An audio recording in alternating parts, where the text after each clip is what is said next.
नमस्कार, दिन भर की बड़ी खबरों में आपका स्वागत है। मैं हूं आपके साथ मीनाक्षी त्रिवेदी। आज इस बुलेटिन में बात करेंगे विशाखापट्टनम पर पड़ी नई मुसीबत की, श्रम कानून में शिवराज के बदलाव की, जानेंगे कि छत्तीसगढ़ सरकार ने लॉकडाउन पर क्या बनाया नया प्लान और राजस्थान सरकार ने किया कौन सा बड़ा ऐलान, और आखिर में बात पेट्रोल डीजल पर लगते भारी भरकम टैक्स की। लेकिन तमाम बड़ी खबरों से पहले एक नजर इस वक्त की सुर्खियों पर। सुप्रीम कोर्ट के जज जस्टिस दीपक गुप्ता को वीडियो कॉन्फ्रेंसिंग के जरिए दिया गया फेयरवेल। रिटायरमेंट के दिन बोले जस्टिस गुप्ता, अमीरों और ताकतवरों के पक्ष में हो गई देश की कानून व्यवस्था। 2017 में सुप्रीम कोर्ट के जज बने थे जस्टिस गुप्ता। देश के ग्रीन जोन में मॉल, सिनेमा हॉल और रिटेल शॉप खोलने पर सरकार कर रही है विचार। जल्द गृह मंत्रालय जारी कर सकता है एडवाइजरी। सरकार का मानना है कि इससे व्यापारिक गतिविधियों को मिलेगी तेजी। टीचर्स के लिए ऑनलाइन ट्रेनिंग के 1200 सेशंस आयोजित करेगा सीबीएसई बोर्ड की ओर से जारी किया गया नोटिफिकेशन। 1 घंटे का होगा प्रत्येक सेशन। मौजूदा हालात के बीच अच्छी खबर, स्टेट बैंक से लोन लेना होगा सस्ता, कम होगी होम लोन की ईएमआई। वरिष्ठ नागरिकों के लिए शुरू की विशेष जमा योजना। हफ्ते के चौथे कारोबारी दिन शेयर बाजार में रही गिरावट, सेंसेक्स 242 अंक और निफ्टी 72 पॉइंट नीचे हुआ बंद। क्योंकि जिंदगी अभी बाकी है, एक मुलाकात डॉक्टर राजीव राठी के साथ होगी उम्मीदों भरी बात। कैसे रखें खुद को सुरक्षित और खुशहाल। जुड़िए हमारे साथ और जानिए अपने सवालों के जवाब। 8 मई को दोपहर 12:15 बजे डीबी लाइव और डेली हंट पर एक साथ। सुर्खियों के बाद अब बात आज की सबसे बड़ी खबर की। देश भर में लागू लॉकडाउन ने पहले से देश में स्वास्थ्य परेशानी बढ़ा रखी है। हर तरफ परेशानी का मंजर है। इसी बीच आंध्र प्रदेश के विशाखापट्टनम में जो कुछ हुआ वो बेहद दुखद है। तो इसी मामले पर आज चर्चा के लिए हमारे साथ स्टूडियो में मौजूद हैं राजीव जी।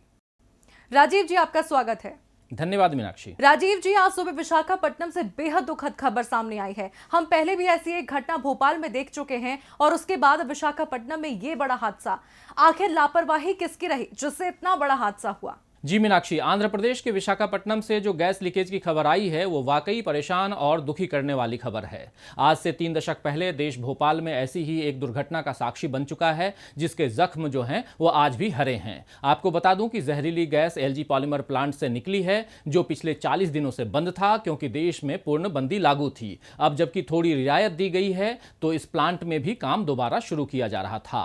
अनुमान है कि बिना सावधानी बरते इस प्लांट को दोबारा शुरू किया गया था। पुलिस के मुताबिक जहरीली गैस 5000 टन के 2 टैंकों से निकली। 40 दिनों तक बंद रहने के बाद प्लांट दोबारा शुरू किए जाने के दौरान टैंकों में केमिकल रिएक्शन हुआ और हीट निकली, जिससे गैस लीक की दुर्घटना हुई। रात 2:30 बजे के आसपास प्लांट के आसपास रहने वाले लोगों ने गैस को महसूस किया और आंखों में जलन और सांस लेने में दिक्कत की शिकायत की गई। इसके बाद कई लोग किस तरह बीमार पड़े ये देश ने देखा है और आगे की घटना हम सब जानते हैं। लेकिन इस घटना के बारे में आंध्र प्रदेश के उद्योग मंत्री एमजी रेड्डी ने कहा है कि जो लोग एलजी पॉलीमर इंडिया का प्रबंधन देख रहे हैं वो गैस लीकेज दुर्घटना के बारे में जिम्मेदार हैं। उनको सामने आना होगा और बताना होगा कि किस तरह के मानकों का पालन किया गया था। दोषियों के खिलाफ आपराधिक मुकदमा दर्ज किया जाएगा और कार्रवाई की जाएगी। उद्योग मंत्री का यह भी कहना है मीनाक्षी कि हमने अपने दिशा निर्देशों में साफ किया है कि कंपनियों को यूनिट को शुरू करते हुए विशेषज्ञों से काम लेना चाहिए। खैर, अब राज्य के उद्योग मंत्री तो दोषियों पर कार्रवाई की बात कर रहे हैं मीनाक्षी, लेकिन असल दोषी कौन है ये जांच के बाद ही पता चलेगा, और वो भी तब जब जांच बिना किसी राजनीतिक दबाव के और निष्पक्ष तरीके से होगी। वरना अक्सर यही होता है कि सत्ता और धन के बल पर जिम्मेदार लोग जो हैं वो कानून की पकड़ से बच निकलते हैं और सारी कार्रवाई नाम मात्र के लिए रह जाती है। भोपाल त्रासदी को भुगत चुका ये देश अब भी ऐसी दुर्घटनाओं से सबक नहीं लेगा तो भविष्य में चिंताएं और बढ़ेंगी मीनाक्षी।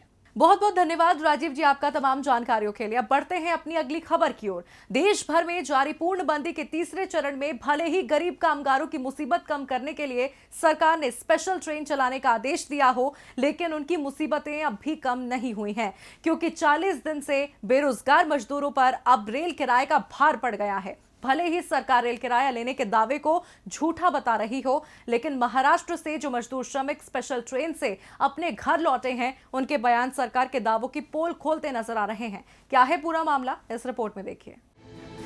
देश की सियासत पहले पूर्णबंदी के चलते दूसरे राज्यों में फंसे लोगों को घर पहुंचाने के नाम पर गरमाई, तो अब गरीब कामगारों से स्पेशल ट्रेन में किराया लेने के नाम पर सियासी हलचल तेज हो गई है।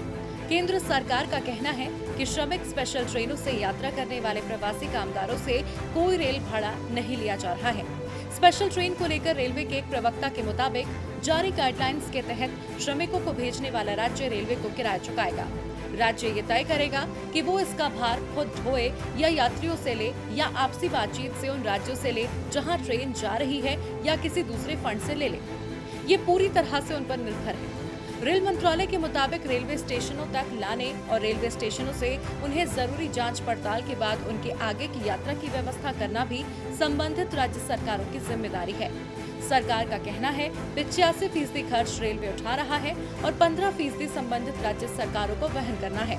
लेकिन ऐसी कुछ रिपोर्ट्स आ रही हैं जिनमें श्रमिक स्पेशल ट्रेन में सफर करने वाले कामगारों का कहना है कि पूर्णबंदी के बावजूद उन्होंने जो भी पैसे पॉकेट में बचा रखे थे वो लगभग सारे पैसे रेल किराए के रूप में देने पड़े। दरअसल हाल ही में करीब 1200 प्रवासी कामगार महाराष्ट्र के कल्याण से बिहार के दानापुर के लिए श्रमिक स्पेशल ट्रेन से रवाना हुए थे। इनमें से लगभग 650 कामगार मुंबई के शास्त्री नगर झुग्गियों में रहते हैं। इन कामगारों के मुताबिक उन्होंने कल्याण स्टेशन आने के लिए बेस्ट की बस को 20 रुपए और कल्याण से दानापुर के लिए ट्रेन टिकट के लिए 700 रुपए दिए। इतना ही नहीं, श्रमिक स्पेशल ट्रेन से बिहार गए मजदूरों ने बताया कि पूरे रास्ते में हमें सिर्फ एक बार खाना दिया गया और वो भी सबको नहीं मिल पाया। हमें ट्रेन के शौचालयों के नल से पानी पीना पड़ा। पिछले सोमवार को स्वास्थ्य मंत्रालय के संयुक्त सचिव लव अग्रवाल ने नियमित प्रेस ब्रीफिंग में कहा था, चाहे भारत सरकार हो या रेलवे हो, हमने मजदूरों से पैसे लेने की बात नहीं कही है। लेकिन मजदूरों के बयान सरकार के दावों की पोल खोलते नजर आ रहे हैं। सवाल उठता है, जब सरकार किराया न लेने का दावा कर रही है तो रेल में कामगारों से इतना ज्यादा किराया कौन और क्यों वसूल रहा है? इन सवालों पर रेलवे और केंद्र क्या जवाब देता है, ये देखना होगा। अब एक तरफ जहां मजदूरों से स्पेशल ट्रेन में लिए जा रहे किराए पर केंद्र सरकार घिरी हुई नजर आ रही है, तो वहीं इसी बीच मध्य प्रदेश की शिवराज सरकार ने श्रम कानून में बदलाव का ऐलान कर नया बखेड़ा खड़ा कर दिया है। कई श्रमिक संगठनों ने शिवराज के इस फैसले की मुखालफत करना शुरू कर दिया है। तो कौन से हैं वो बड़े बदलाव जिससे एक बार फिर गरमाई एमपी की सियासत, देखिए इस रिपोर्ट में।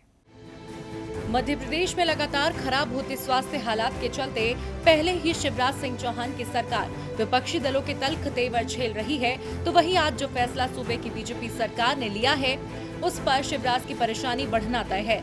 दरअसल मध्य प्रदेश के मुख्यमंत्री शिवराज सिंह चौहान ने श्रम कानून में बदलाव का ऐलान किया है। उन्होंने श्रम सुधारों का ऐलान करते हुए कहा कि प्रदेश में अब दुकानें खुलने की समय सीमा सुबह 6 बजे से रात 12 बजे तक होगी। यह भी सुबह 8 बजे से रात 10 बजे तक थी। इस संशोधन से जहां रोजगार के अवसर बढ़ेंगे तो वहीं दुकानों में भीड़ भी नहीं लगेगी। इतना ही नहीं, शिवराज सरकार ने कारखानों और कार्यालयों में काम करने का समय 8 घंटे से बढ़ाकर 12 घंटे कर दिया है, जिससे अब कामगारों को हफ्ते में 48 घंटे की जगह 72 घंटे का कार्य करना होगा।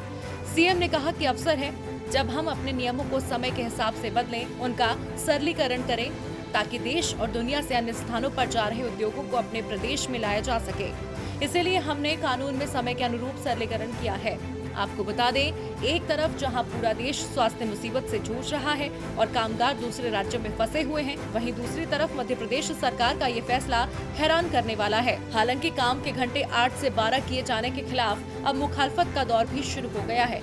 कई संगठनों ने इसके खिलाफ आवाज बुलंद की है। श्रम संगठन काफी लंबे समय से न्यूनतम मजदूरी बढ़ाने की मांग कर रहे हैं, लेकिन सरकार उनकी मांग पर गंभीरता से विचार नहीं कर रही है।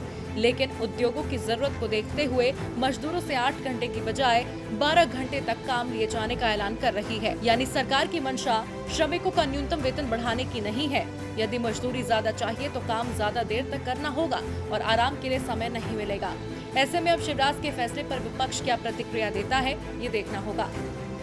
वाकई जब पहले से मुसीबत झेल रहे मजदूरों को लेकर ऐसा फरमान सुनाया जाएगा तो विपक्ष का तल्ख होना तो तय है। वहीं इस वक्त तल्ख तेवर उत्तर प्रदेश में समाजवादी पार्टी भी योगी सरकार को दिखा रही है। जी हां, आज समाजवादी पार्टी के अध्यक्ष अखिलेश यादव ने कर्मचारियों के वेतन का मुद्दा उठाते हुए योगी सरकार पर जबरदस्त तंज कसा है। तो सरकार पर क्यों आया अखिलेश को गुस्सा, इस रिपोर्ट में देखिए।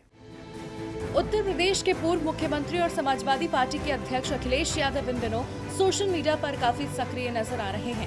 अखिलेश मौजूदा मुसीबत से पार पाने के लिए जहां सूबे की योगी आदित्यनाथ सरकार को सुझाव दे रहे हैं, तो वहीं सरकार की कमियों को उजागर करने का कोई मौका भी अखिलेश नहीं छोड़ रहे हैं। जी हां, अब अखिलेश यादव ने एक बार फिर योगी सरकार को आड़े हाथों लिया है। दरअसल सपा अध्यक्ष ने राज्य सरकार को जल निगम के कर्मचारियों की अनदेखी का मुद्दा उठाया। इतना ही नहीं, अखिलेश यादव ने रेलवे को भी आड़े हाथों लेते हुए ट्वीट किया। उत्तर प्रदेश जल निगम 3 महीने से कर्मचारियों को वेतन नहीं दे रहा है, लेकिन मुखिया जी के तथाकथित सहायता कोष में दान दे रहा है। उधर रेलवे के पास भी दान देने के लिए तो धन है, लेकिन गरीब कामगारों को फ्री घर पहुंचाने के लिए नहीं। दरअसल उत्तर प्रदेश जल निगम ने 27 अप्रैल को सीएम राहत कोष के लिए 1.47 करोड़ रुपए का योगदान दिया था, जिसे यूपी सीएम योगी आदित्यनाथ ने पीएम केयर्स फंड की तर्ज पर बनाया है। सामने आए रिपोर्ट्स के मुताबिक फरवरी, मार्च और अप्रैल का वेतन सेवानिवृत्त और सेवारत कर्मियों का अब तक नहीं मिल सका है। यूपी जल निगम कर्मचारी महासंघ के संयोजक अजय पाल सोमवंशी ने बताया कि 3 महीने से कोई सैलरी किसी को नहीं मिली है। वहीं आपको बता दें, रेलवे ने अन्य राज्यों में फंसे कामगारों को उनके घर पहुँचाने के लिए स्पेशल ट्रेन चलाई है, लेकिन कामगारों से टिकट लिए जाने की शिकायत सामने आने के बाद सरकार सवालों के घेरे में आ गई थी, जिसे लेकर अब अखिलेश यादव ने भी रेलवे को घेरा है। जिसके बाद देखना है कि अखिलेश के ये तल्ख तेवर योगी सरकार को बेचैन करते हैं या नहीं। तो अब अखिलेश के घेराव के बाद योगी सरकार कर्मचारियों के हक में कोई फैसला लेती है या नहीं, ये देखना होगा। वैसे फिलहाल जनता के हित में एक फैसला छत्तीसगढ़ सरकार ने जरूर लिया है। जी हां, देश भर में जारी पूर्णबंदी के तीसरे चरण में जहां केंद्र सरकार ने कुछ रियायतों का ऐलान किया, तो वहीं खबर है पूर्णबंदी को लेकर ही बघेल सरकार ने एक नया प्लान तैयार किया है। क्या है सरकार का न्यू प्लान, इस रिपोर्ट में देखिए। देश के स्वास्थ्य हालात कब पहले जैसे होंगे, कब जिंदगी पटरी पर लौटेगी, ये कोई नहीं जानता, लेकिन हालात सुधारने के लिए केंद्र से लेकर राज्य सरकारें जमकर कोशिशें कर रही हैं। केंद्र ने हालात की गंभीरता को देखते हुए हाल ही में पूर्णबंदी की मियाद बढ़ाने का फैसला लिया, तो बाकी सभी राज्यों ने केंद्र के फैसले का स्वागत किया। सभी राज्यों ने सख्ती के साथ पूर्णबंदी का पालन भी करवाया, लेकिन अब छत्तीसगढ़ में बढ़े मामलों को देखते हुए भूपेश बघेल सरकार ने पूर्णबंदी के तीसरे चरण में दी जा रही छूट को लेकर अहम फैसला किया है, जिसके तहत अब मई महीने में प्रत्येक शनिवार रविवार को पूर्ण लॉकडाउन रहेगा।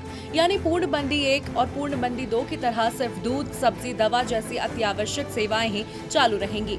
मुख्यमंत्री भूपेश बघेल ने बताया कि पूर्णबंदी के तीसरे चरण में कुछ सामान्य सेवाओं की भी छूट दी गई है। सभी सरकारी दफ्तर खोलने का फैसला किया था, लेकिन अब गृह मंत्री ताम्रध्वज साहू के सुझाव को सहमति प्रदान करते हुए हफ्ते के आखिर में 2 दिन यानी शनिवार और रविवार को तालाबंदी का कड़ाई से पालन कराया जाएगा। जिस तरह की छूट लॉकडाउन 1 में थी, वही छूट दी जाएगी।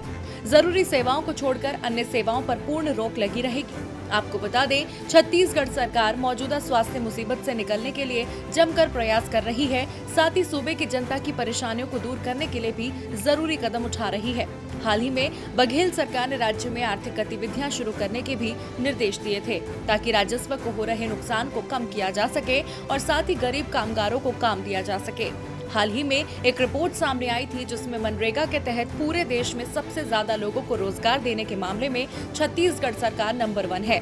ऐसे में अब स्वास्थ्य परेशानी को दूर करने के लिए भी बघेल सरकार ने पूर्णबंदी पर नया प्लान बनाया है। अब ये प्लान कितना कारगर साबित होता है, ये देखना होगा।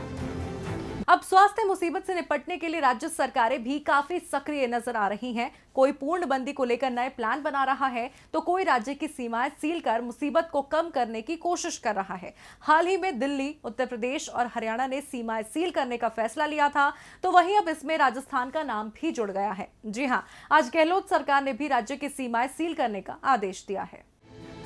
मौजूदा स्वास्थ्य मुसीबत की चपेट में इस वक्त पूरा देश है, लेकिन सबसे ज्यादा खराब हालात महाराष्ट्र, गुजरात और राष्ट्रीय राजधानी दिल्ली में है। वहीं अब राजस्थान में भी मुसीबत ने अपना विकराल रूप दिखाना शुरू कर दिया है।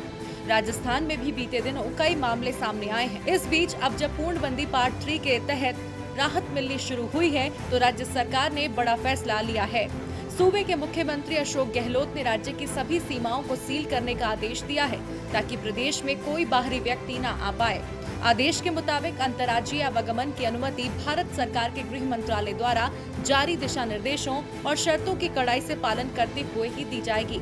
सीएम गहलोत ने कहा कि प्रदेश की अंतर्राज्यीय सीमाओं से अनाधिकृत व्यक्तियों के प्रवेश को रोकने के लिए राज्य सरकार द्वारा तुरंत प्रभाव से राज्य की सभी अंतर्राज्यीय सीमाओं को सील कर रेगुलेट किया जाएगा, जिससे राज्य सरकार की निर्धारित प्रक्रिया अपनाकर अधिकृत व्यक्ति ही राज्य में प्रवेश कर सकें। अब स्वास्थ्य हालात सुधारने के लिए कोशिश तो जमकर की जा रही है, लेकिन ये कोशिशें कब रंग लाती हैं, ये देखना होगा। और बुलेटिन के आखिर में बात पेट्रोल डीजल पर लगते भारी भरकम टैक्स की। अंतर्राष्ट्रीय बाजारों में तेल के दामों में गिरावट के बाद भी मोदी सरकार जनता को राहत नहीं दे रही। इसके अलावा सरकार ने एक्साइज ड्यूटी में भी इजाफा कर दिया है, जिसके साथ भारत अब पेट्रोल डीजल पर सबसे ज्यादा टैक्स वसूलने वाला देश बन गया है। लेकिन आखिर क्यों 18 रुपए का पेट्रोल मोदी सरकार 71 रुपए में बेच रही है? क्या है तेल का ये पूरा खेल, समझिए इस रिपोर्ट में। अंतर्राष्ट्रीय बाजार में कच्चे तेल के दाम क्या गिरे, सरकार ने अपना खाली खजाना भरना शुरू कर दिया। सरकार एक्साइज ड्यूटी में इजाफे पर इजाफा कर रही है। अनुमान है कि पेट्रोल डीजल पर बढ़ाई गई एक्साइज ड्यूटी से सरकार को 1.6 लाख करोड़ रुपए की अतिरिक्त कमाई होगी। आपको बता दें, एक्साइज ड्यूटी बढ़ाने से पहले सोमवार को पेट्रोल डीजल पर ही 8 रुपए प्रति लीटर का सेस जोड़ दिया गया था। वहीं दिल्ली समेत कई राज्यों ने भी पेट्रोल डीजल पर वैट को बढ़ा दिया है। यूं तो डीलर तक पेट्रोल महज 18 रुपए 28 पैसे प्रति लीटर की कीमत पर पहुंचता है, लेकिन अगर आपको पेट्रोल खरीदना है तो आपको 71 रुपए से ज्यादा चुकाने पड़ेंगे। चलिए आपको तेल का ये पूरा खेल समझाते हैं। दिल्ली का उदाहरण ले तो दिल्ली में पेट्रोल 71 रुपए 26 पैसे प्रति लीटर में मिल रहा है, जिसमें 49 रुपए 42 पैसे जनता टैक्स दे रही है। इसके अलावा डीजल 69 रुपए 39 पैसे प्रति लीटर की दर पर बिक रहा है, जिसमें 48 रुपए 9 पैसे टैक्स का शामिल है। इस तरह दोनों पर करीब 69% टैक्स लग रहा है, जो दुनिया में सबसे ज्यादा है। यानी जिस रेट पर पेट्रोल डीजल डीलर के पास आता है, उसके बाद उस पर वैट, एक्साइज ड्यूटी और डीलर कमीशन के बाद ये रेट बढ़ जाता है। आपको बता दें, पेट्रोल पर फिलहाल 32 रुपए 90 पैसे तो डीजल पर 31 रुपए 83 पैसे प्रति लीटर एक्साइज ड्यूटी वसूली जाती है।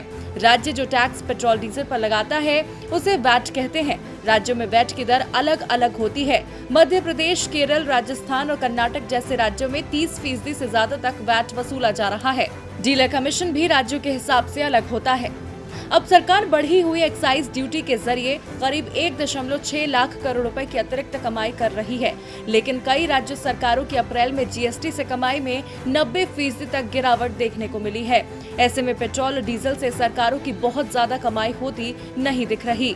साथ ही देश में इस वक्त पेट्रोल डीजल की मांग में कमी से भी सरकार को नुकसान पहुंच रहा है। फिलहाल दिन भर की बड़ी खबरों में मेरे साथ इतना ही, लेकिन आप देखते रहिए डीबी लाइव। नमस्कार।